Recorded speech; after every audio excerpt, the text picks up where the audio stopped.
Folks, we are live. Welcome to Dungeons, Dragons, and Discourse. I am Eric Tenkar, your bartender in the OSR, and with me is Glen, Old Man Grognard Hallstrom. Hi, folks. How you doing? Hi, So, folks. How you doing? Hey, we've got so much energy, we're trying to hold it back for later. But in all honesty, Yeah. I've been suffering. I've been suffering from allergies, and I guess I had a little post-con crud last week. My sinuses were hellish, but I'm a little bit better. You go to too many of those. You go to too many of those kinds. It must be the flights. You know, I don't know. You're around people claim, in a small area. Well, they claim that airplanes are a better enclosed environment than anything else because the air is constantly filtered. So therefore, your opportunity to catch something is less. That's right. Let me ask you, on your flight up and back to North Texas, what was the was it like half full? Did they put people a seat between everybody? How did they do it on the flight? It was full. It was full. So there was no social distancing on the flight. No, there was no social distancing. Going out, we were lucky. We were on a side of the plane which only had two seats, so we didn't have anybody sitting next to us. We did have Karen sitting behind us, and I never, the unofficial Karen, which is the individual who will bitch and complain that you're not following the rules. One flight always has one, don't they? So she was directly behind Rach and I. And now I flew with my neck gaiter, and apparently, I looked it up. It's like, I guess neck gaiters aren't really approved facial covering on Delta. Nobody said shit, so I was like, fine. But the woman behind me, I guess the man sitting next to her wasn't properly wearing his mask, and we heard a very pretentious British accent. You're not wearing your mask properly. You are putting me and my health in jeopardy. I demand that you wear your mask. And he's like, let's go sit down. Shut up.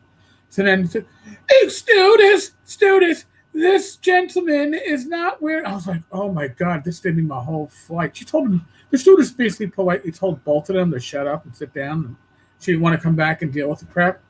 Thank you, Mary Whitehead. Look it up. Anyway, so that was my flight going out. Coming back, another packed flight. This time we were on the 3-seater side. So we had company in the seat next to me because I took the middle seat, and at least our company was inobtrusive and easily forgotten. It's always a bonus when you're flying. So small things. That's a good thing. Yeah. So the flights weren't bad. I got to say that, and yeah. Well, that's good. That's good. Definitely good. Definitely good, George. Definitely good. Definitely good. Well. You know, I bought this PDF from DriveThru, and it's Bullet Journal Dungeon for Dungeon Masters. Because I'm a fan of the Bullet Journal, and I wanted to use it to, you can manage your campaigns and stuff with that. But I've run into two ugly truths. On a regular bullet journal, which is a planner and journal, which I have here, the problem being is I don't have enough going on in my life to plan and stuff like that. And the second thing is, bullet journaling for game masters, I don't have a campaign to plan or anything. Wow. So I'm kind of screwed in both ways, but I'll make it work. I just find bullet journaling fascinating. That's all. It's interesting, and maybe I should check into it, because anything that could help me organize anything, not just my thoughts, anything. I am not organized. That is certainly not my forte. Yeah, Anybody? I'm always trying to get organized. Sometimes it works, sometimes it doesn't. I like to. I think I compare favorably to the most organized Man and Frog Guy games. They had Mike Battleato. Bill Webb? No. Bill is organized, believe it or not. Mike is. Wow. Suffice to say, Mike's disorganization. I spoke with his wife numerous times during North Texas as I was helping out at the booth, and she was mentioning the scariness of when she was dating Mike, and it's like I saw his desk and it made me reconsider. So I was like, well, there you go. So secret truths of North Texas RPG Con. Now, one of the news events going on this week was the what's that? Oh well, it's the TSR. We have classic TSR. Then we had new TSR, publisher of Top Secret New This World wouldn't happen Order. to have a guy. A Gygax? This wouldn't happen to have a guy named Jason involved, would it? All right. Jason, yes. That would be the new TSR. Jason Elliott. And what Jason Elliott? That was the new TSR, which was launched in 2011 or announced in 2011 magazine. With the Gygax magazine, Top Secret New World Order. Well, apparently, this past fall, they allowed the registered trademark for TSR to lapse. They got the TSR trademark because Wizards of the Coast allowed their claim to lapse. They just didn't give a flying fuck. So then, know that. Yes, so it lapsed. So, let's see, Lanasta of the Mail Order Dungeon Hobby Shop Museum out in Lake Geneva, he basically snagged it. Now, it wasn't okay. But now there's a third TSR, and because of this, I was doing some research before we did our show today. And I was going, let me see what release is. I said, let me look up, the Top Secret New World Order from Merle Rasmussen. Let me see if I can. Hi, Kitty. Hi, Kitty. You gonna come up and get on Daddy's desk? Go ahead. I moved the keyboard so you can't cause trouble. So I did a little poking around, and the website is still up. It doesn't seem to be getting any traffic. They are still selling physical products. A lot of it's not in stock. But if you go to Drive-Thru, I'll probably put a post up about this tomorrow on the blog side. Mm-hmm. Top Secret New World Order, the rule book, the one adventure, and the initiative tracker. They're the only three products that TSR Games has up on Drive-Thru. They're all free in PDF. I had no idea. So if you've ever wanted to check out Merle Rasmussen's Top Secret New World Order, you can check it out for free. The reviews are mixed. I've played it with Merle, running it, and I had a blast. I have not run it. I couldn't tell you how it would be to run it. Again, if you've written the rules, and I know this for a fact because I've written rules. When you write the rules, you know how they work, and even if there are problems with it, your mind just compensates for whatever issues the rules might have. That's what I was going to say. Is playing with the author really the best judge of probably not product or a game system? I mean, and I played with him as the rules were being play tested. So I saw the rules change, and I think we finally played the pre-release final edition. Now, if you're thinking about a play test, you're probably right, Glenn. You probably should get somebody who has no connection to the project play testing it, kind of like what they did with D&D Next, which became 5e. They got all these groups from around the country, around the world, play testing it. Right. And that way, if there are problems with the rules, these are people who didn't write them, weren't invested in the creation of the rules. They will find the problems. So again, the reviews are a mixed bag. Read them yourself. I am not going to read them for you. Some people love the rules. Some people were, like worst piece of shit I've ever downloaded. So, how does one prevent a trademark from being lapsed? You have to re-register it. And my understanding is that new TSR, not newest TSR, new TSR, the publishers of Gygax magazine, had a lawyer who, it's like, hey, you're our lawyer and retainer. You're paid X number of dollars. Because remember, that Gygax magazine, there was a huge lawsuit. Well, all right, legal action, not technically a lawsuit. I don't want Gail coming down on me for using wrong terminology. There was a legal action in the trademark dispute over Gygax. Now, my understanding, by the way, as a side note, is that proper names, Gygax being a proper name, cannot be trademarked. But in any case, I believe 6 figures were spent by both sides litigating that before they came to, I guess, a resolution that effectively killed the magazine. And Gail could still say, well, I licensed it. So, in any case, a lawyer in this case, this is what I'm under the impression of, what I have been told, is that a lawyer failed to do their lawyerly thing, which they were hired for, and let the trademark lapse. So, due diligence. Got to do your due diligence. Now, here's the thing. That's because trademarks can be registered. You can still have a trademark claim without it being registered. The argument, again, I'm not a lawyer, but I did a lot of research on this last fall when this started coming up, I think in end of October, beginning of November of 2020. If a trademark is in use, and New World Order was published as recently as, 2018, I believe.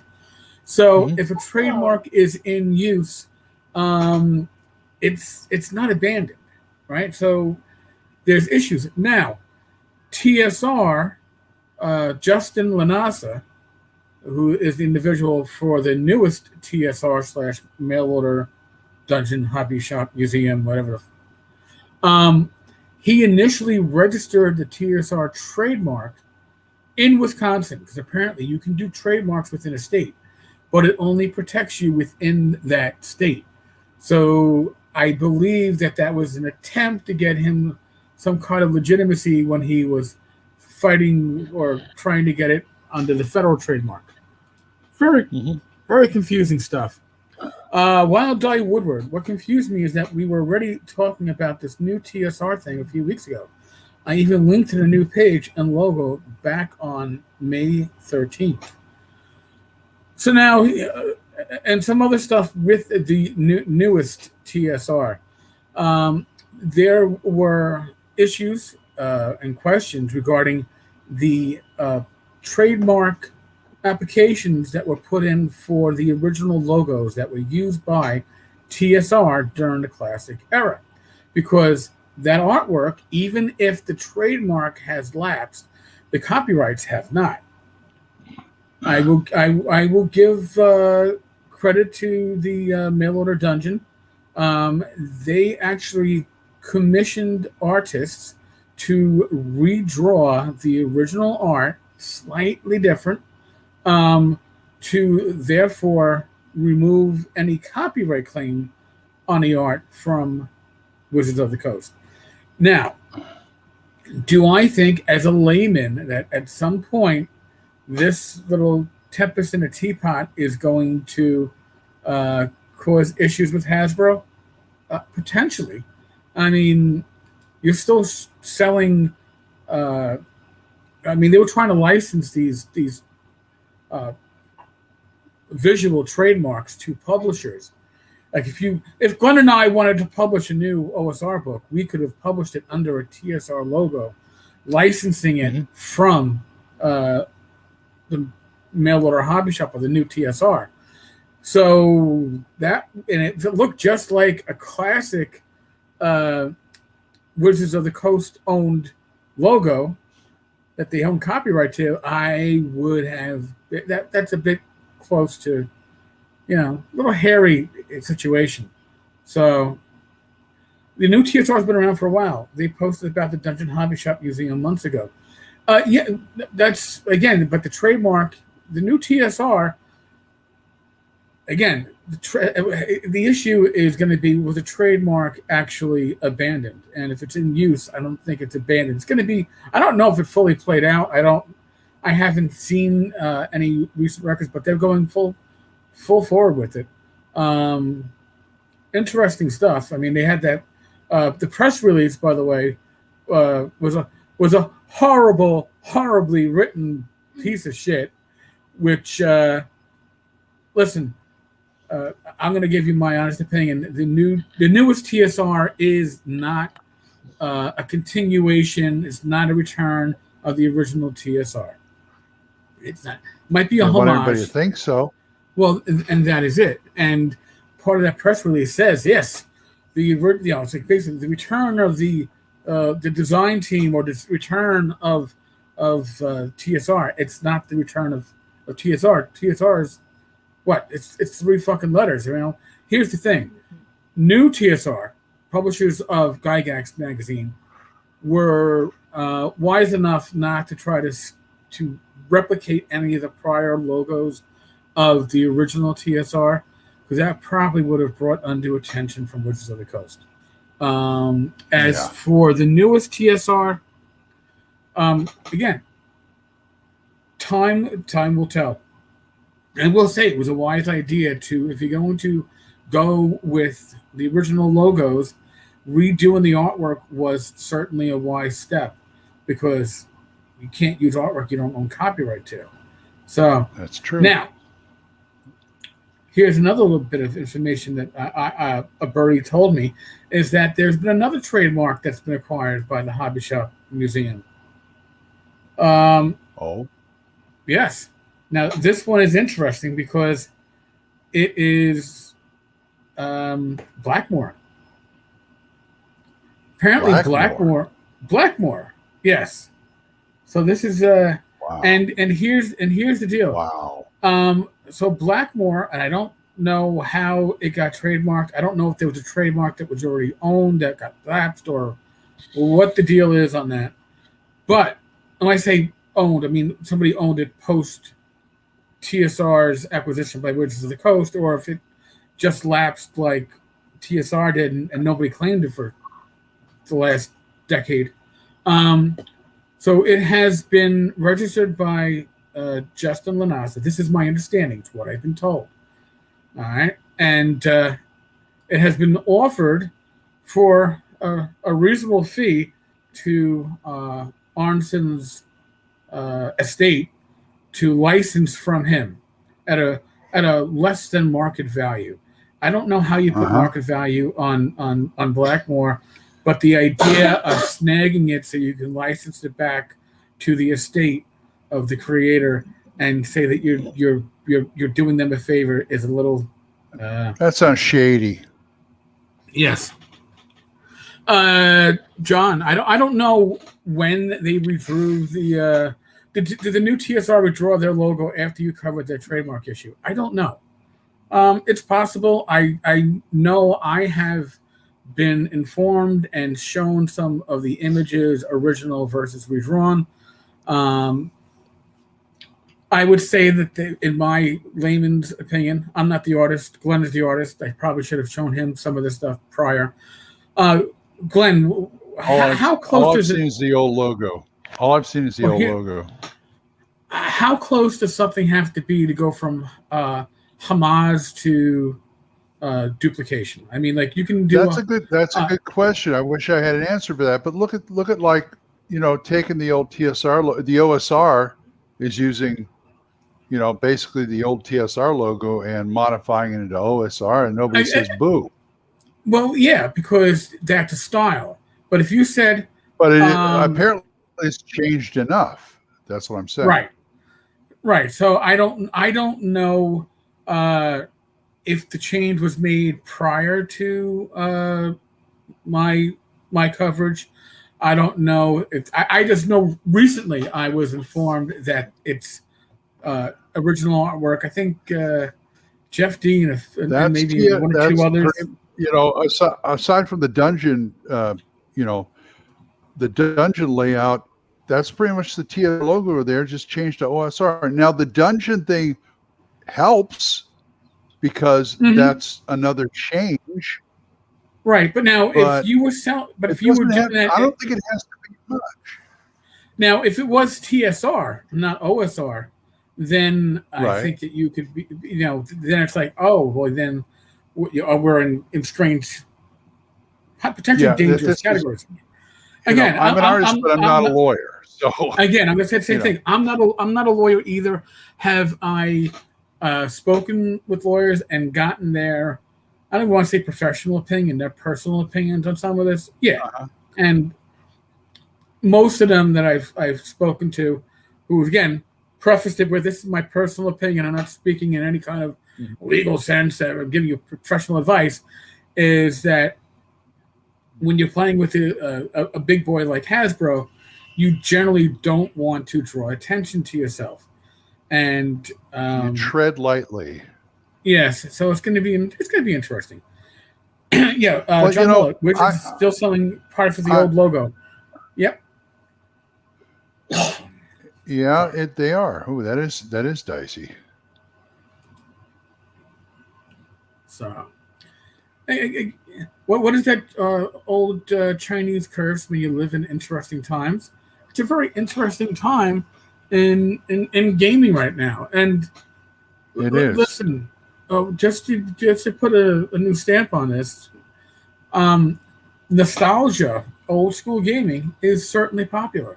North Texas had close to attendance of 400 for a convention that was taking place at when COVID is still an active thing, shutting down Canada. All right, you can't even travel between provinces in Canada because of COVID. And here we are with nearly 400 people at North Texas, where North Texas usually gets around 450. We weren't. We were right there on the mark, and a lot of new attendees. And I think with a crippled hotel still from COVID. We still drew to 450. Yeah, we hit at least 400. And here's the deal too: a lot of these attendees, it was either their first con ever or their first time at North Texas. I think at least 60 plus is the estimate of first time at North Texas. That's pretty huge for a pandemic, whether it's winding down or not. Yeah. So there's a go ahead. It is huge, and the thing here's a funny thing to me is, aside from games, both my roommates, Mark Hunt and Jason, first time at North Texas, and I did not encourage them to go this time because of COVID, but they came anyway. So, what do you make of that? I mean, I think that, listen, part of it is the lockdowns that we were under. The idea that you can get out and have a relatively normal time is huge. My God. I've mentioned this before, and I'll say it again. Oh, well, yeah, I give you that. When I got to the hotel and I walked back and I saw the registration booth, I got emotional. And I saw con attendees not wearing masks, and I was like, oh my God, not only am I home, I no longer feel like I'm in an alternate universe. I feel like I'm at my home convention. So it was a wonderful, wonderful feeling. At the gathering of the clans. Yeah. So old school gaming. Yeah. I did not do much gaming this time. Oh, I didn't do much either. like Jason ribbed me about my big plastic box full of all these games because I was ready to I was gonna GM at the drop of a hat and stuff. What do? I spent 4 days mostly schmoozing because I haven't seen these people in 2 years because of the COVID. I didn't realize. So now, Ronald I. Woodward, get Star Wars Alpha Dawn POD from Drive-Thru, has the same TSO logo on the cover, and therein lies the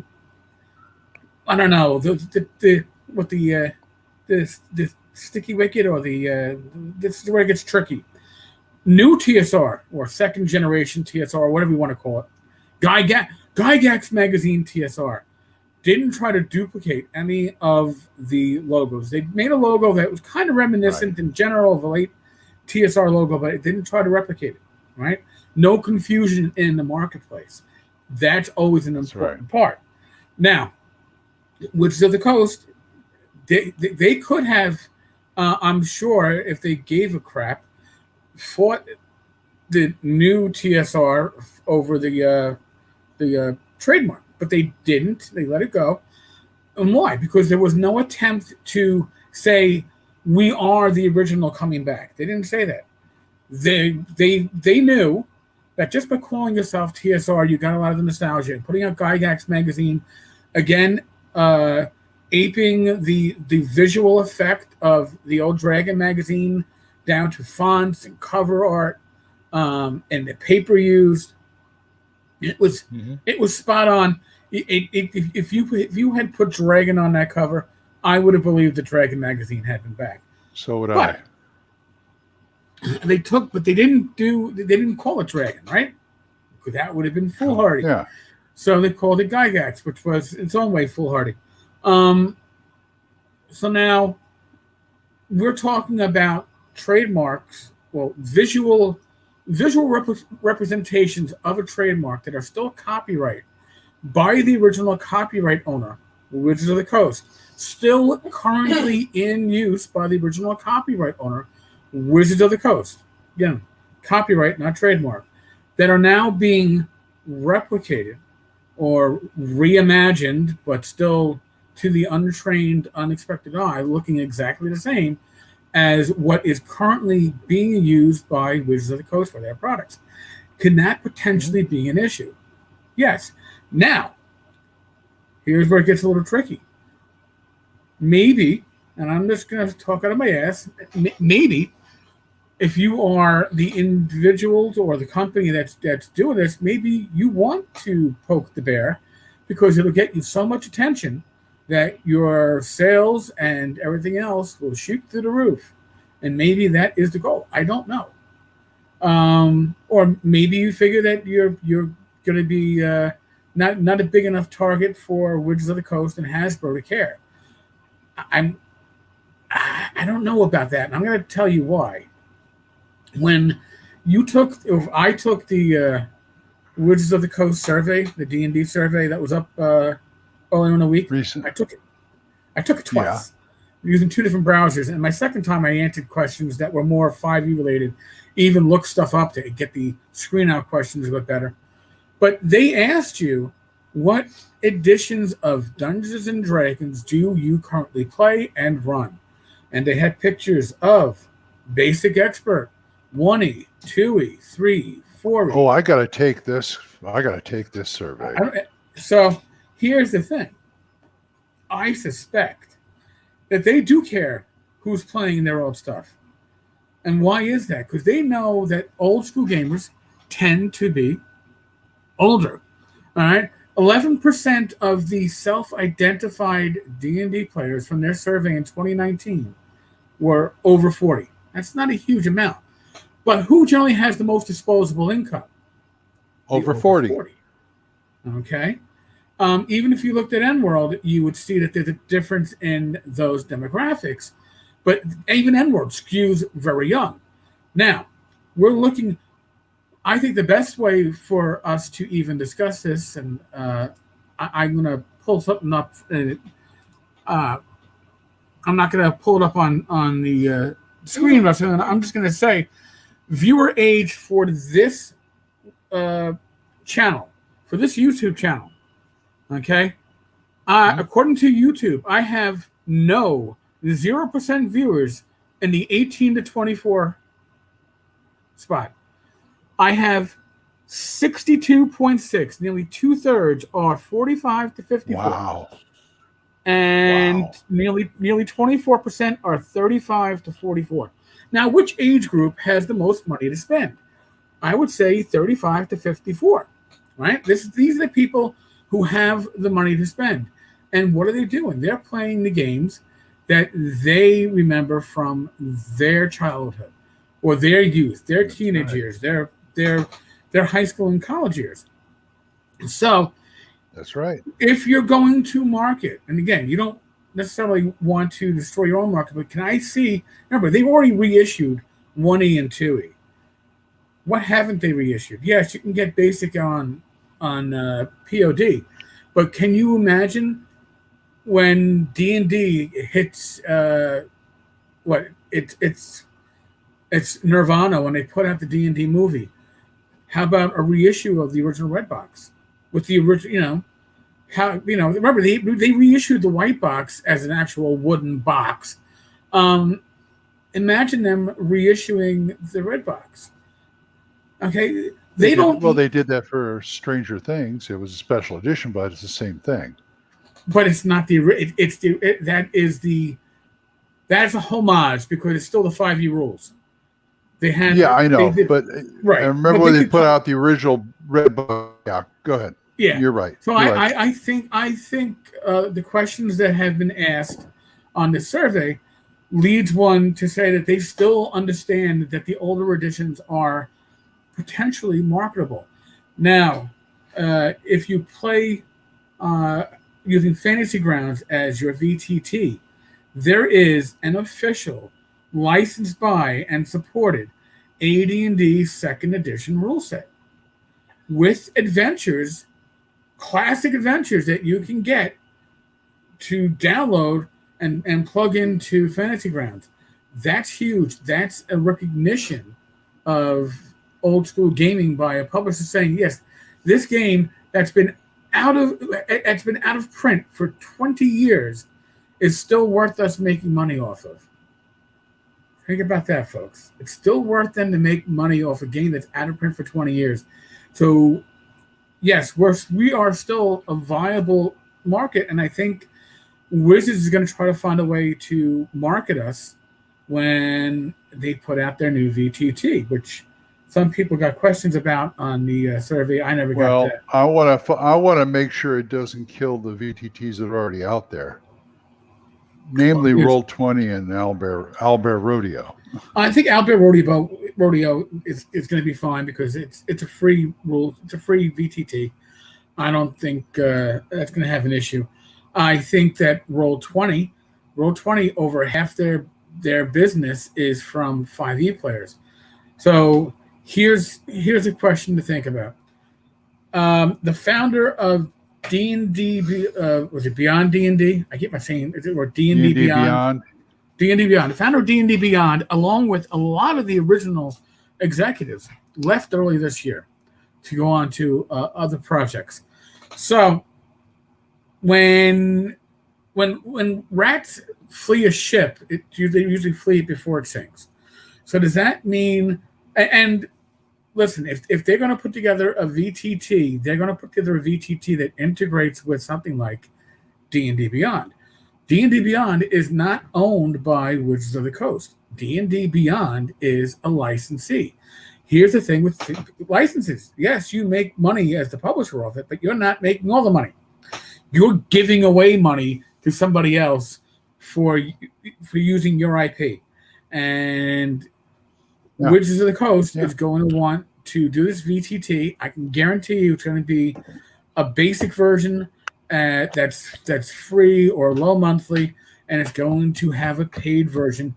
And they're going to either I would say one of three things. Either they are going to buy out D&D Beyond and make it a Hasbro or Wizards of the Coast brand. A house thing. Right. They'll acquire it. That's one possibility. The other possibility is, remember, they've been breaking or trying to break a lot of these licenses with other companies over the last couple of months, including their licensing for foreign editions, which they are taking over as of the fall. They're doing their own translations, and they're going to be issuing, the starter box for the first time in foreign languages. So they could just say, all right, well, D&D Beyond, we're going to cease your license and or not renew your license, and we're going to replicate or do something new in-house. Or they could leave D&D Beyond up and then bring it, integrate it. But again, I don't see that because they are going to want to have one subscription price for the VTT and D&D Beyond, and they're going to want to make the money off it. And they're not I don't see them. If they were going to license the VTT as the official 5e, they would have done it already. They would have snagged Roll20 or Fantasy Grounds or one of those. They are building something up from the bottom. And again, Glenn, you probably remember this. 4th edition. Do you remember the 4th edition fiasco with their VTT? Oh, that thing? Yes. VTT, character generation, all those good bells and whistles that never happened. Well, with 4th edition, they actually put out, an animated demo or a short video of what it would look like, but they stole the graphics for the dice roller, the 3D dice roller. They literally lifted it from Fantasy Grounds. Literally lifted the dice roller graphics from Fantasy Grounds, and then that project went to shit because one programmer who was romantically involved with another one, we had a homicide-suicide, which killed the project. But that no way. Yes, really, Rach. That's what. Oh. That was bad. High drama. That's bad mojo. But the thing is, with 4E, they weren't looking to do a subscription. They were looking to do microtransactions. Oh, well, you want you need 4 more virtual orcs? Well, they're 25 cents each. That's what they were looking to do, because microtransactions were how a lot of the MMOs were surviving back then. I think that they're going to probably go straight to a subscription thing. John Miller, the new TSR has done 2 potentially shady things, yoinking the TSR trademark from the old TSR, and then yoink Blackmore from Arnson's family. Listen, I'm not calling him shady. This is, is it business? It's business, right? And if you're in this for the business, these were probably very good business decisions. If you are in it for, community, well, you're billing the Blackmore one as we're doing a family a favor, because if somebody else had yoinked it, they'd be paying more. I don't necessarily agree with that assessment, but business is business, and you don't, as a consumer or a community member, you don't always like to see how the sausage is made, right? How the sausage is made. If you knew how sausage is made, you probably would never eat it. Would you eat that ballpark Frank if you knew the shit that was put in it? Probably no. Ignorance is bliss, right? Here's the thing. In today's world, you don't have the option of ignorance anymore. Okay? We are a 24/7 news cycle, and even things like this. Yes, I know I probably spend more than enough time covering stuff like this, but I find it very interesting, and I believe that the consumers or the community should make their own decisions, and the only way you can do that is by getting the facts out. So these are the facts as I currently know. Vote with your wallet. That's all I can say. Wante Woodward, John Miller, seems that at some point Hasbro will send a new TSR a legal shot across the bow, or they may not. I mean,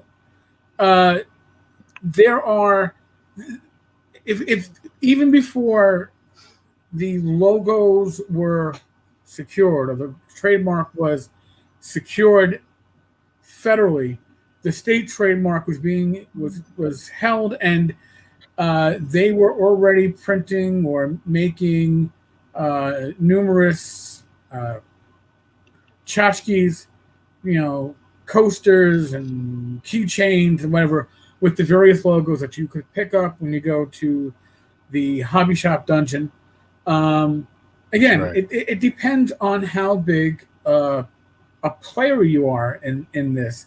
And if Wizards thinks it's not a threat to any of their IP, they might just let it go.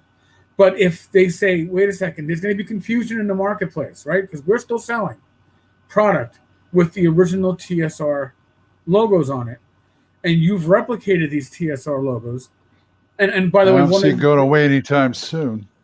No. So that might be like, well, now it might seem like you have usurped our IP, especially when your press release says that this is the return of the original. Oh, hold on, I just gotta. This TSR Games is back. The studio behind the original Dungeons and Dragons has returned to Lake Geneva, Wisconsin, under the guidance of Gary Gygax Jr., with the help of Wonderfield Incorporated. That leads me to believe that the original TSR is back, right? That's kind of what that statement is saying. And I think that could get you into legal trouble. Again, talking as a layman, I'm not a legal professional. I make no allusions to being such. Like I say, every time I do an episode, I'm not a medical professional. So if I'm talking about things like COVID and using common sense, I'm talking as an average person. I'm saying that to my eyes, as a concerned citizen, as a regular gamer and a member of the gaming community, claiming that the studio has returned because you have the letters TSR and you are using imagery that replicates the original TSR, that might be an issue that Hasbro / Wizards of the Coast might have going forward. Again, we won't know until it happens. And if it doesn't happen, guess what? The museum has made a great gamble, and I'm sure it'll pay off very well. And if they do get shut down, then who knows? And is this TSR Incorporated, TSR Hobbies, TSR Games, or all of the above? They have trademarked TSR, just like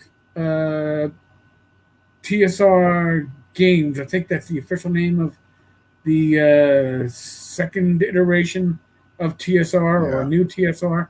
I believe that they were down as TSR Games.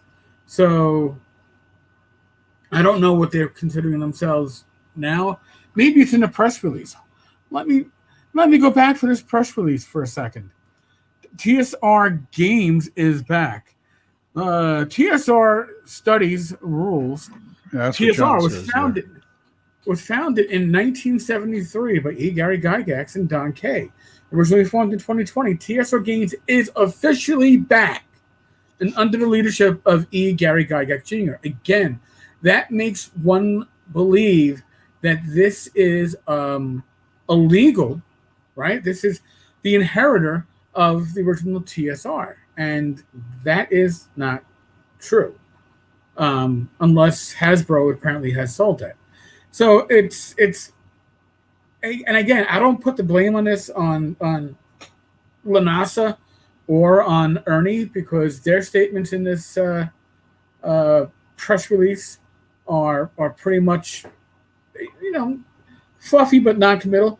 But Stephen E. Deinhardt, who is the CCO of the new TSR, or newest TSR, who I'm going to have to do some coverage on him and his Kickstarters and planned theme park. But in any case, he likes theme using park. This.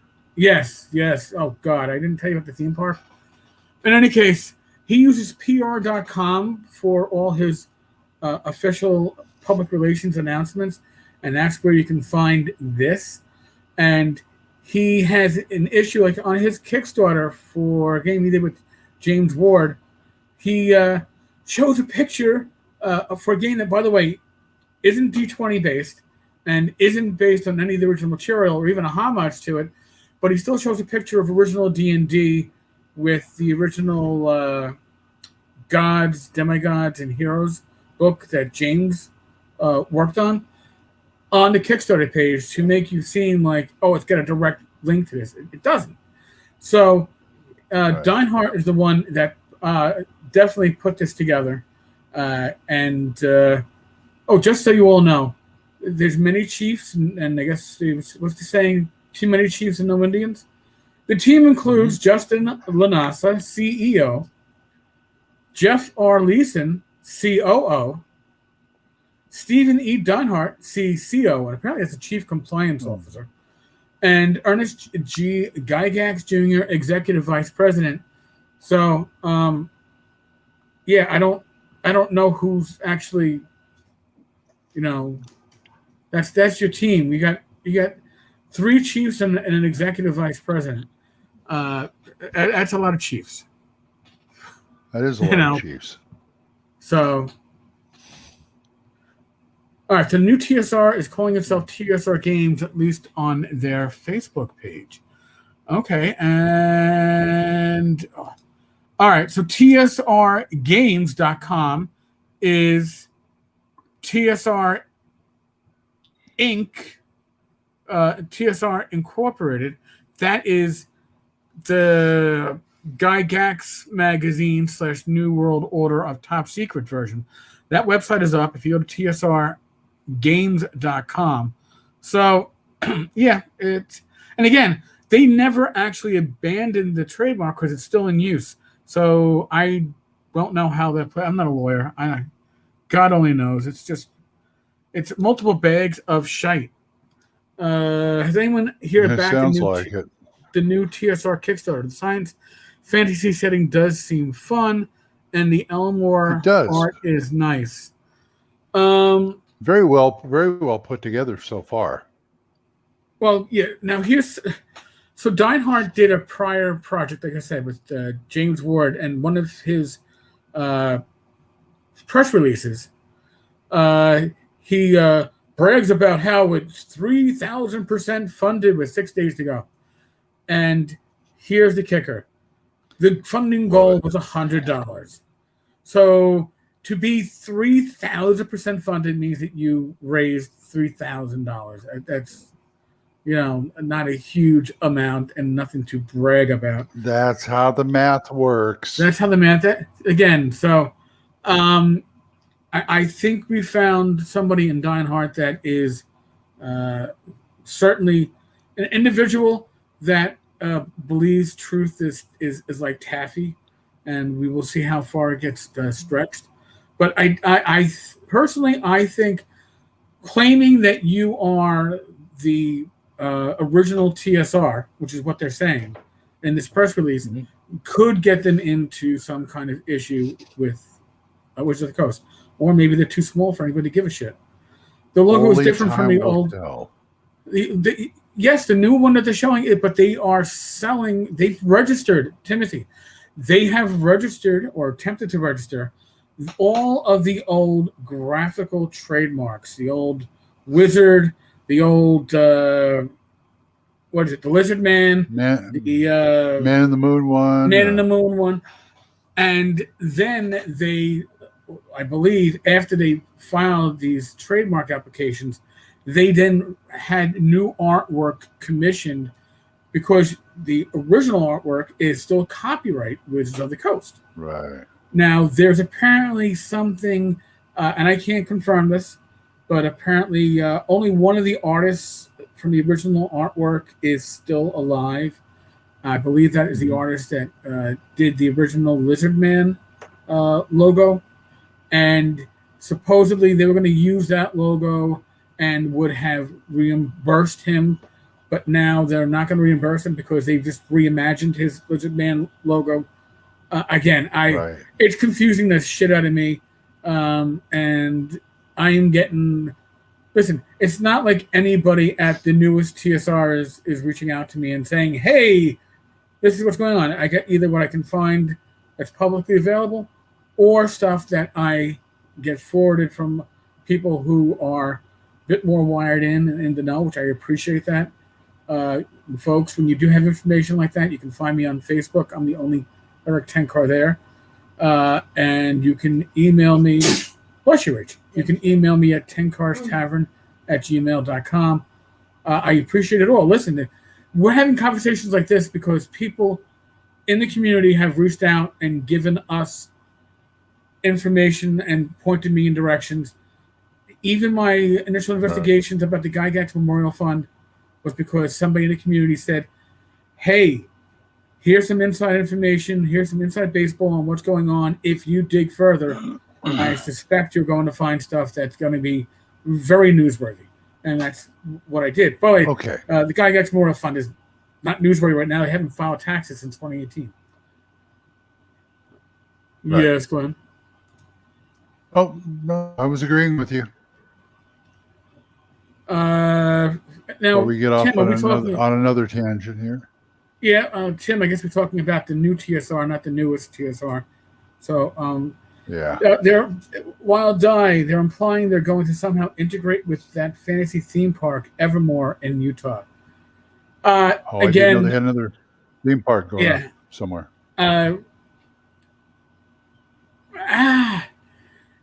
I'm sorry. I mean, there is. God help me. It is one hell of what was it? It's one hell of a rabbit hole. By the way, the original Kickstarter I'm talking about when it came to James Ward and Stephen Deinhardt is Giant Lands, which was also which is trying to claim that it is reminiscent of old school gaming, but it doesn't use any of the old school rules, and it's it's about dressing. You can get a poncho, a costume poncho and mask, because apparently that's how you're supposed to DM. So I don't know. Some of the stuff really. Yeah, well, you never know, Glenn. You never know. Hey, maybe you want to. On another subject, gaming subject, I'm just curious, have you heard anything out of Northwind or Jeff Talanian about when the 3rd edition Hyperborea Kickstarter any closer to happening? I thought it was going to be early July. That was my recollection. Honestly, I would, because I'm on that like ugly on an ape. I really am. I would assume that Jeff is going to message me pretty much upon launch, so I can cover it. Now, since we're mentioning Kickstarters, because I'm jumping on that one. I'm jumping on that one. Wenger Santanis has a new Kickstarter that just launched. I don't have it up on my my tab, so I couldn't tell you what it's called, but it's in his Chalt setting. And I hope I'm pronouncing it right. I got no Chalt. It has an apostrophe in the middle of the goddamn name. So not Chalt. Chalt. All right, and it's not Chalt. I guess, right? You have to. Chalt. I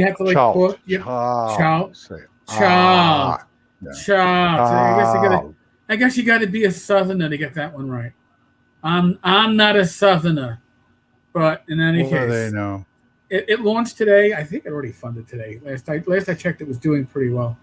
But I'll probably cover that in the next couple of days. I got to move the screen. That's leaning against my monitor. I'll probably cover it on the blog side in the next couple of days. It looks like V is returning to his old school roots on this one, so it shall be interesting to see. Again, I've said this before. I think that some of Wenger's best work has been his earlier releases. I'm not saying the other stuff isn't good; it just doesn't fit my vision of what I would use. But his early stuff, same here. Spot on. And even if I don't always appreciate some of his art choices, I appreciate his ability to make these art choices because he. It seems like he goes the story. He goes more of the historical route in fantasy role playing than I really want to delve into.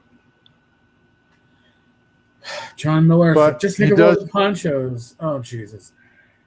Theme park ponchos. He does do good work though. He does. He does. Work. Yeah, ponchos. I could. Yeah, I'm just in time for my spaghetti western. Yeah. Wenger himself doesn't pronounce the apostrophe. Well, you know what? That's because Wenger is trying to mess with your minds. And okay. Yeah. And he probably succeeds. You know, that's probably spot on. Successfully done, successfully done. But again, and I guess we'd be remiss not to mention this. With the Critical Encounter, the not really released in 1976 game from S. John Ross, which has a nice following, not a huge following, but a nice following.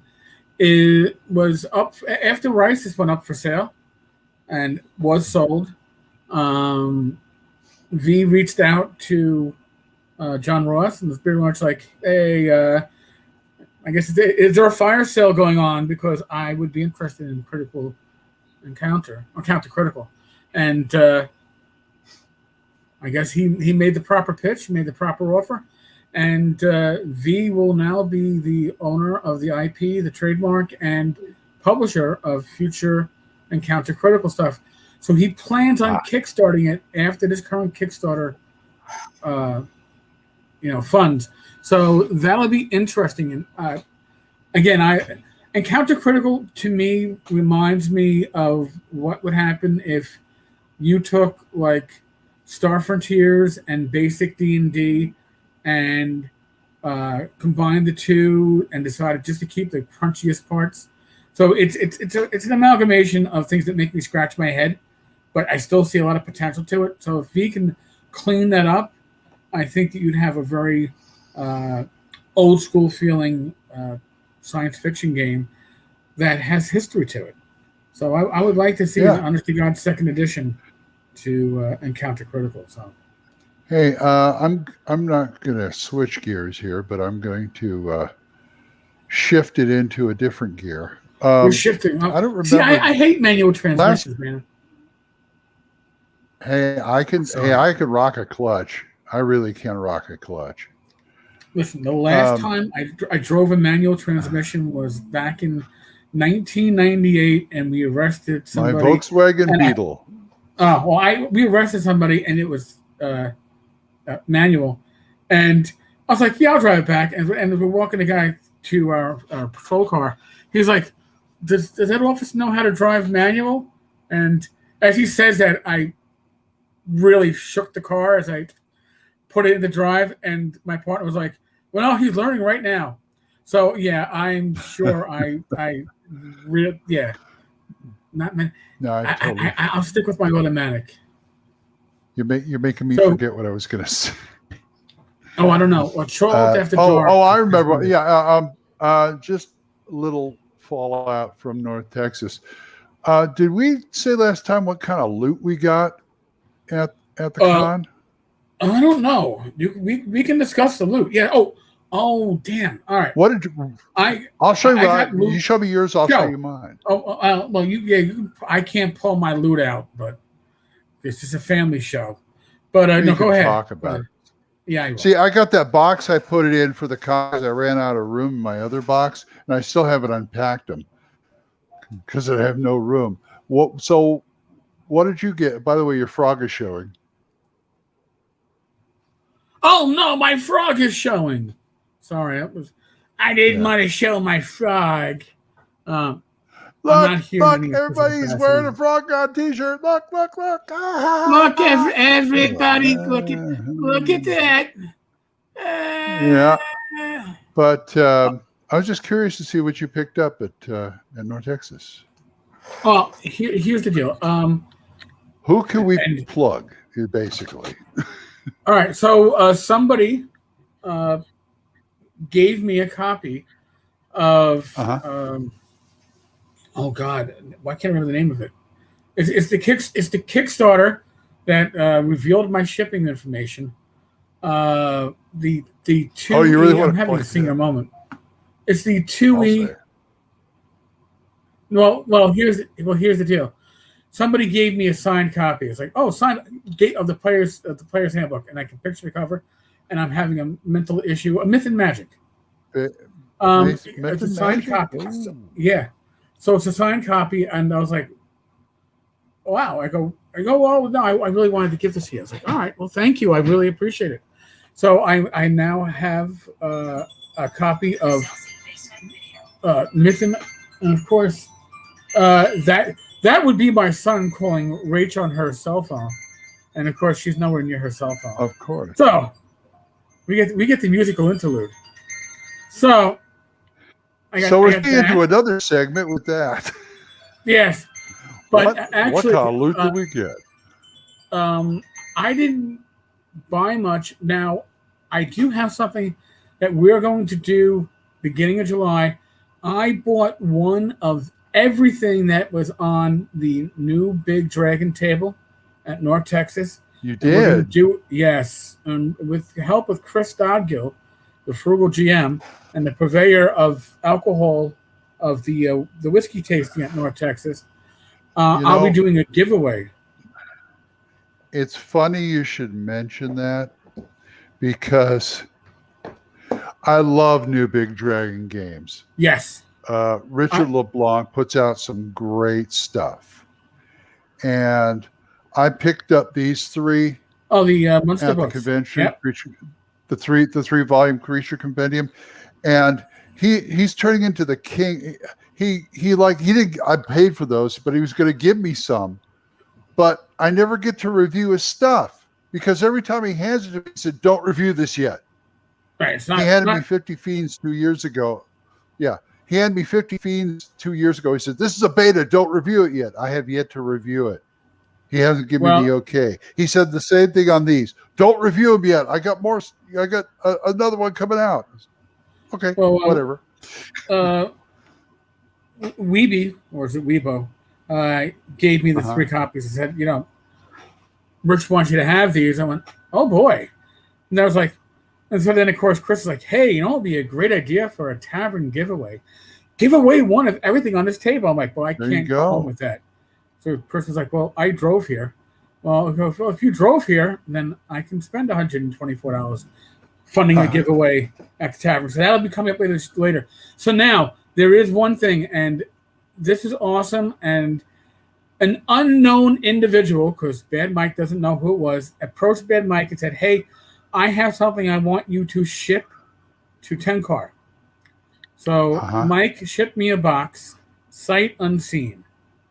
And inside was a unique item that I am going to guarantee that nobody else has.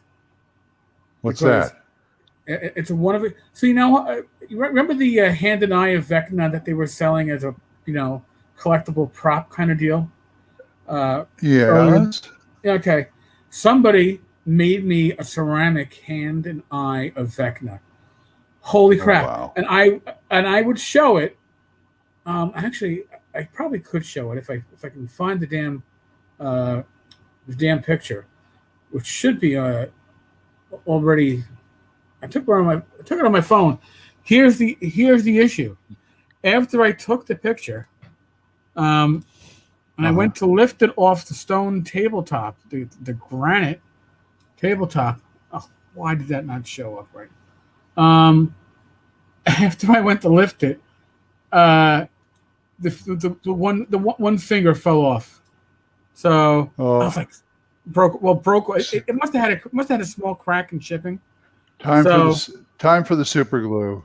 Well, here's the thing: it's a porous material. So guess what? Super glue, no good. So what I have to do? Epoxy. Well, I had to. Actually, I got a picture up of it, so I'm going to share this. So tomorrow, I think my Gorilla Glue, the Gorilla Glue gel, shows up, and then I should be able to fix it. Good stuff. So here is what was sent to me. And the eye is separate. So I put the eye in the hand. That is, wow, holy shit, spot on. And what I think is even more spot on is it's a left-handed. I'm a lefty. I don't remember what the original was, but that's nice. That is something. So I don't know who did this. I don't know who made this, but holy shit! Once I've got that finger repaired, and the finger that is the pointer finger that came off.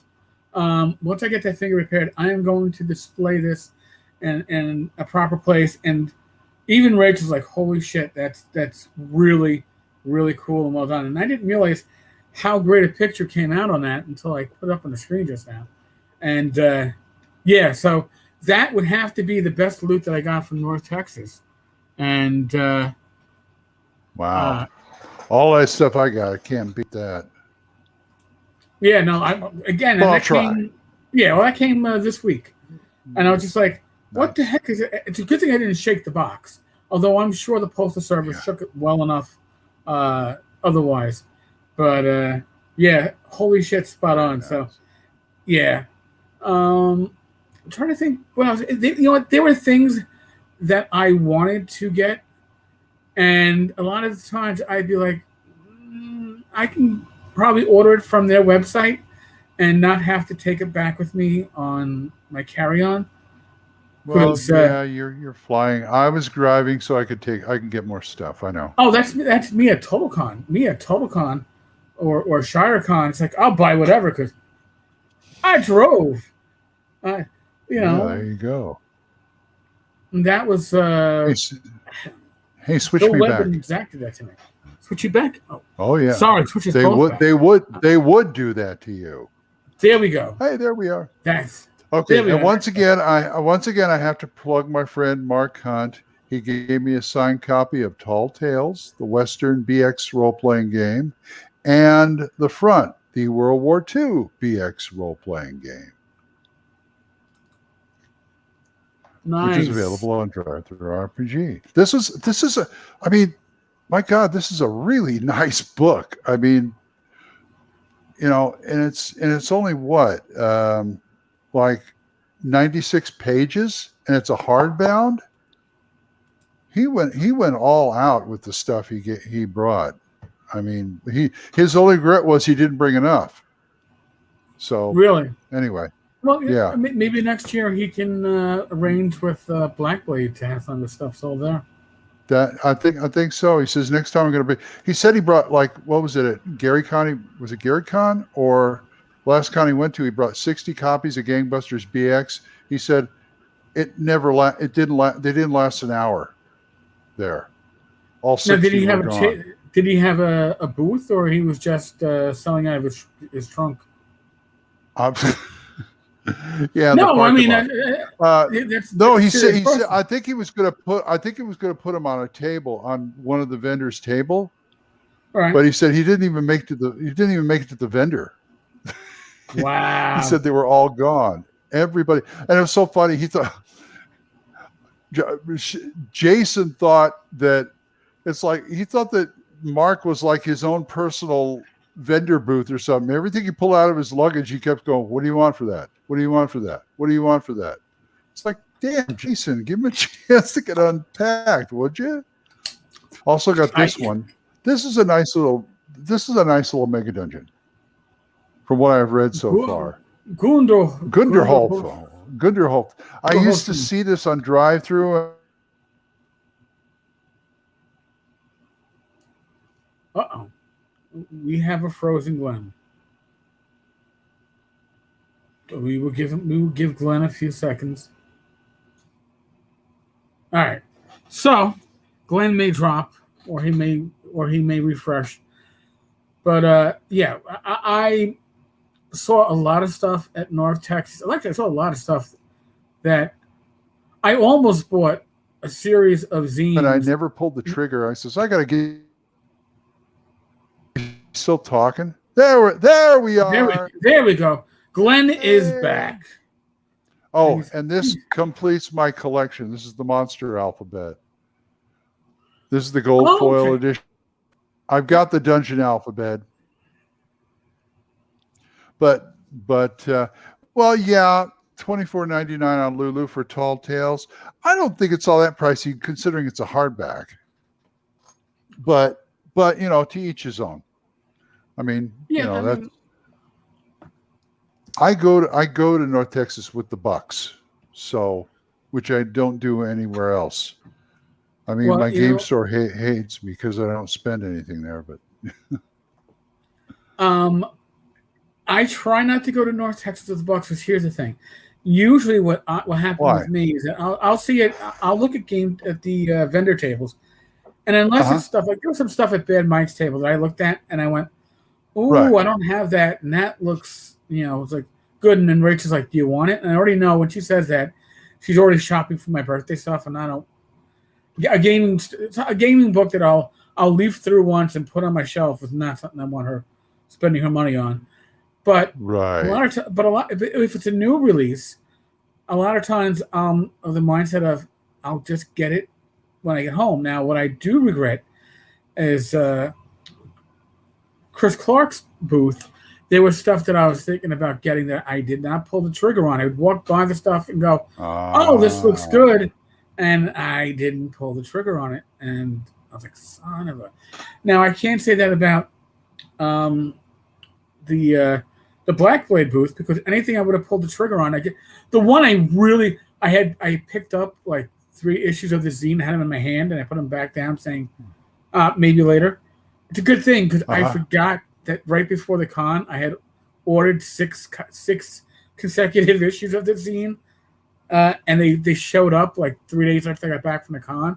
And I was like, well, that would have felt really stupid if I bought the stuff twice. So, true. There was a few things at David Dono's booth that I wanted. He had all the filling in the blanks books there, and it's like I just couldn't justify it this time, even though I had the money. I wanted all of those books. There were like 15 books there, but I kept it. That's $150 right there, at least. It was between that and a Mega Dungeon or another book over at the Black booth, and I didn't go with either of them. I ended up not buying either of them. Okay. Because I got Filling in the Blanks. Somebody sent me Filling in the Blanks to review. And I liked it so much, like, I got to get more of this stuff. And he had them in print. And it's like, yeah, but then I go, no. I could look at half of these titles. I'm never going to use them. So, no. And that's, but you want them all because you're a completist. So I understand that. Sometimes I am. Sometimes I'm not. John Miller says the PDFs of the front and Tall Tales are $1.99 each on drive-through, so you can preview the games before committing to the hardcover, and that's a bargain and a half. So, and I'm not, I'm not just trying to brag on this. I'm showing these things to plug these guys too. I mean, this Gunderhoffen and this, they're still out there. This is still out there. Go get it. I mean, this is like what. $10-$15 for the PDF or something? I think so. Yeah. PDF's is a great, inexpensive way to try something before you pull the trigger on a print copy. Which, by the way, and I'll just touch on this briefly, the Trove is offline. The Trove, where a lot of people went to get, that went down earlier this week. It's been down for, I think, 4 days. Wow. So, now, there's a huge discussion going on my video talking about that because you have some people that go, well, I would go there to preview the PDFs, and if I liked the item, I would get it in hardcover or I'd get it in print on demand or whatever. My opinion, as a publisher, do I want my stuff up there? No. However, my opinion of people that go to places like the Trove is that they are desperate. They are PDF collectors. So what they're going to do is they're going to grab all these PDFs and never use them. These are sales that you would never have made. This is my opinion, by the way. But odds are they are sales that you never would have made anyways. You're not losing sales. Unless maybe you Wizards of the Coast. You're going to say... I'm going to say that I have used it. I have used it on occasion, but to me, it's a in case of emergency break glass type of situation. If I absolutely have to have something to look at, and I can't get it any other way, I'll go there. Well, and here's the thing: if it's something that is long out of print, would I be? How would I feel with my moral compass getting something that's out of print and not available in PDF anywhere? That's up in a trove. I wouldn't feel bad grabbing it, right? Because I'm not going to. The collector's market is, I'm not buying it. I'm not getting the PDF as an investment. I'm getting the PDF hopefully to use it. And if I can buy it, I will. But if there's no PDF and the physical copies are hundreds of dollars for it, then this is up. I'm sure this is up there by now. But I went and bought. But I went to PDF con anyway. If you like stuff in print, it's very, very handy to have the PDF of it too. Yeah. Just have it for handouts and things like that. So while Woodard, fine with the resource of long out of print products, not a fan of a site that has all my books up there for free. And I agree. Now, I don't blame you. Some behind the scenes stuff.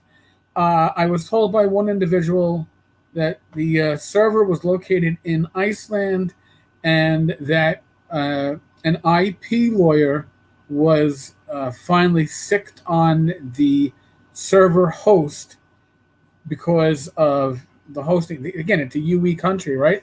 So they got to follow certain rules and regulations. And apparently that is why, or potentially why, it was taken offline. Told by another, who I actually got to read a copy of the email that they received from the individuals that run, or the individual that runs the Trove, that all the files are, none of the files were lost, and apparently they are fulfilling requests by email. I don't know what the email is. Didn't ask. But if you have such information and you have specific requests, apparently they are still fulfilling them. What does that mean? It means it is likely the Trove will probably reappear at some other host.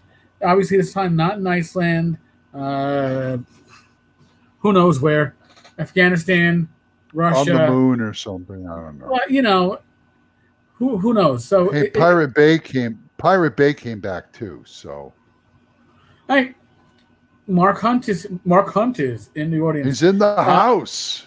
Mark Hunt. I try to keep my prices fair. Tall Tales is the only book I have in hardback. Totally guessed on what was a fair price, and that's fine. And again, the market will decide. You might want to negotiate with Woodard then. But listen, but Mark, I love this book. To be honest with you, if you offer something in print and PDF and you keep the PDF prices low, you are probably going to sell more hardcovers. If your PDF prices are $1.99 and somebody goes, "Holy crap, I like this book," yeah, I'll spend $25 on a hardcover because I know what I'm getting. Whereas somebody else might go, "Oh, well, the PDF is $10, and if I invest for 10, do I want to invest another 25?" And they might go, "No." So I think that Mark's idea of how to handle it is certainly a viable, and I think it's a good one. So every time I buy a print book, I always try and wrangle the PDF out of the publisher, just because I think it's important to have both, especially if you're going to run the stuff. Oh, you said the hardcovers are moving. Good. Yeah, I think it's a decent price point, especially on Lulu, where you can get coupons.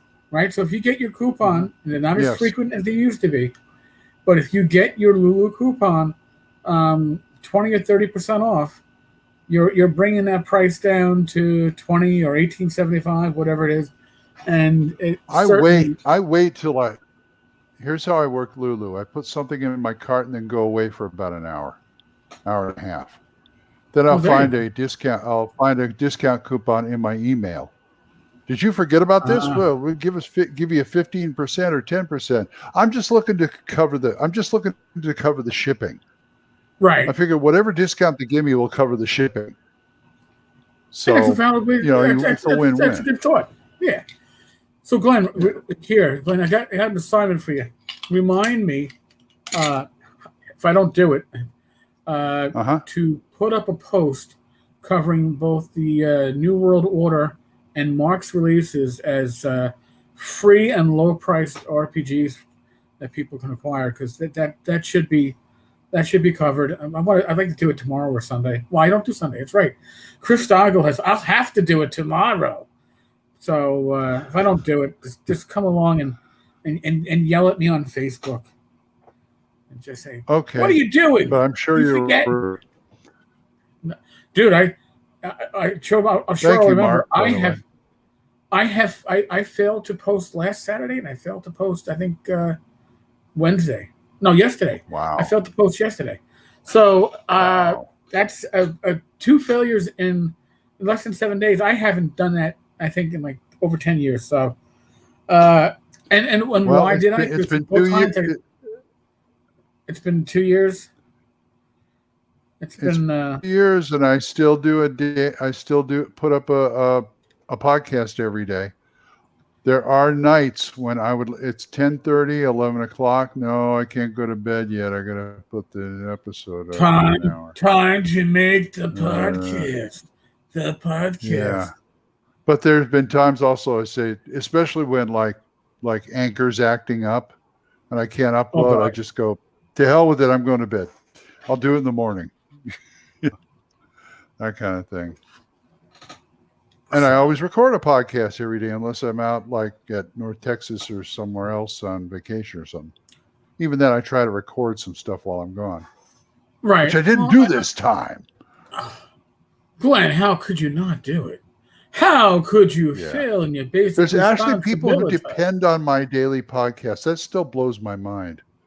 Oh, it blows my mind too. And listen, I will admit, people on the Anchor side, on the podcast side, I've been slow in uploading some of the stuff just because it's time consuming. It's not hard, but converting the video I don't do as to you don't do as on YouTube. I don't do as many reviews and stuff as I used to. I got some to do, but it's just YouTube is kind of a pain in the butt to upload stuff. It really is. And the live streams in a way I love because they are already uploaded. Once we finish, well, you got StreamYard. Great. Right, because I got StreamYard. I also use StreamYard for most of my regular YouTube recordings. And then I download the video, and after downloading the video, now I got to upload it, and that takes a little while. And I've done some from my phone, and I can upload from my phone, which isn't horrible either, but listen, I got to say, this week the traffic at the on this channel has blown up. I don't know, blown up. Yeah, I think in the last couple of days we're hitting 3 or 4 times the usual traffic. Now, a lot of these days I've been doing 2 videos a day. One shorter. Like there's been news, and I want to make sure I'm on top of the news. Now, again, I get the complaints, but you're not covering the stuff now on the blog. It's if you want well, I understand it, but things change, and I've got to find ways to make the process work better for me, which doesn't always work better for all my readers or all my listeners. I try to find a middle ground, but at North Texas a week ago, this past Monday, we hit 500 subscribers. Today we're at 546. Wow. So in a week and a half we've added 46 subscribers. I got to thank all the listeners for that, getting the word out. That's you all. You guys are great. And as I said this before, and I'll definitely continue saying this, the success of this channel is because of the fact that I have great co-hosts, whether it's Glenn, whether it is Joe, whether it is Mike, whether it's my wife Rach. It means that you don't have 7 days of just watching my ugly face. You get to see, fresh better faces, faces, like balancing, mine. fresh faces, balancing. I just don't watch the ones with Raish because that's nepotism. What's up? What's wrong? I said I don't watch the ones with Raish because that's nepotism. Oh, shush. Come on, I'm just pulling your leg. I know. I mean, listen, I'm very happy that on Saturdays we do the Gamers Hell stuff because it's a change. And it allows me to talk about stuff that isn't strictly gaming, but is gaming adjacent, I guess you could say. Related. Yeah, and it's certainly, it's important. And I think it just goes to show that we're all in this together. And I'm happy to talk about challenges that I face because I'm sure I know from the feedback that a lot of my listeners and viewers have similar challenges. So it's good to see others how they address them. So that's true. Thumbs up. Oh, do I feel? I do my bit. I do my bit. You do. Actually, Glenn, this is 3 weeks in a row for us on Fridays, man. I know you guys getting sick of me. If I do one more week, it's going to be a month. You sick of me yet? Are you getting spoiled? Don't drink the milk. Why? It's spoiled. So am I. So you're funny, Glenn. You're very funny in the ha. I didn't even know. Where did I get these? I found these in the garage. I didn't know I had pads of these. That's a 1E character sheet card. Both sides. Oh. I had them padded. Where'd you get that? Everything. I don't know. I don't remember making them, but I ordered them or something. I don't know. But I also got basic D&D ones too. I had like 2 pads of each. It's like it's amazing. Sounds like, could that be from Gold Piece Productions, Mr. Regan? I know I have some stuff coming from him. He does. He's done a lot of things similar to that. He did the BX reference cards, which were awesome. Okay. Oh my god! Because I said this is a little too precise for my work. If you see it here, I'll tear one off. I'll show you the other side. Oh, nice. Actually, see, they look like this, and then on the other side, there. I hate the lighting in here. That's okay. There. See? Oh, okay. Yeah. If somebody reminds me, I have a bunch of coasters. I mean, a shit ton of coasters, cardboard coasters that have hex maps on them. So those are nice. Yeah. I'll bring them to North Texas, assuming that we remember all the coasters they were giving out that had like dungeon maps on them. Yes. Well, these are just hex dungeon maps. Oh yeah, I remember those.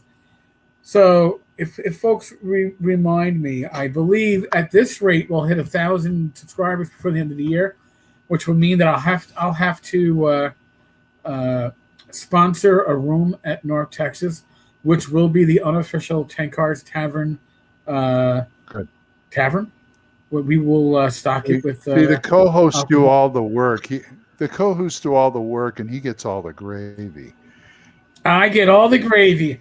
I will make sure that we have, because I was thinking, oh wow, I was thinking, hey, I could sponsor an open bar for 2 hours at the hotel bar for the tavern, and then I realized that would probably cost well over $1,000, and I can sponsor a room and get bottles of alcohol probably for way less than $1,000, and that'll last the whole weekend. Probably. So probably. Yeah.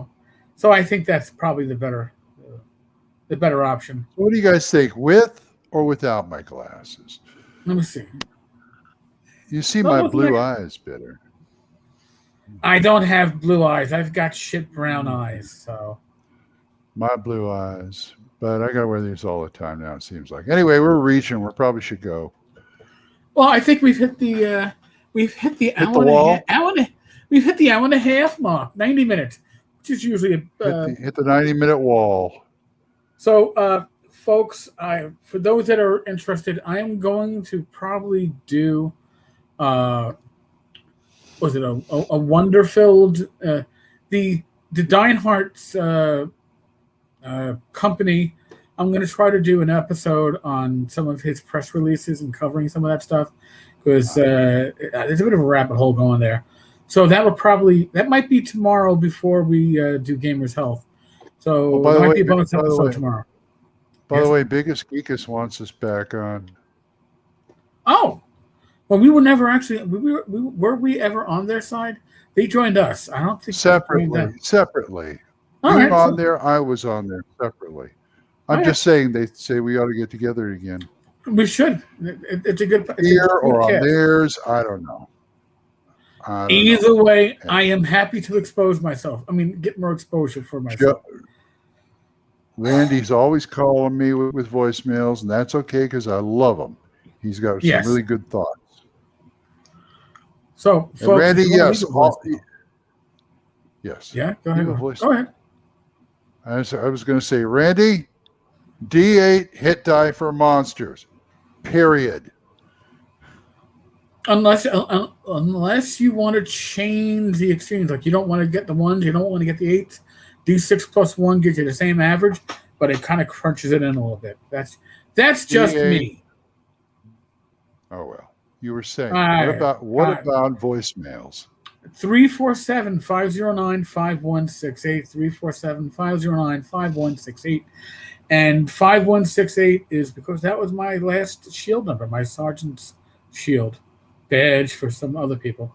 Before I retired, that was my number. So it's a great phone number to try to remember, right? There you go. So, folks, neither Glenn or I. No, not 1-800-FROG-GOD. 1666. I notice you're on the camera going like this now. Yeah, I gotta pull that. I should just like get like a little black patch over this. But folks, neither Glenn or they'll think the web died or something. Oh my God, he's got a ribbon on him.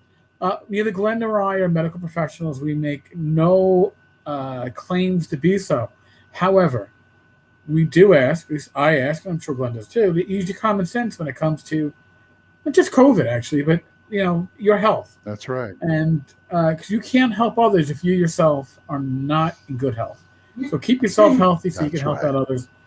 Be safe, be well, God bless, and as I've been saying, especially Ken Whitman, who needs our blessings more than anybody else I know. Pencil dice for everyone. That man is fucked up. Be well, roll those dice, and I'll be back again tomorrow, God willing. Knock on the wood, and I'm annoying people by doing so. All right, folks, we're out of here. Good night, folks.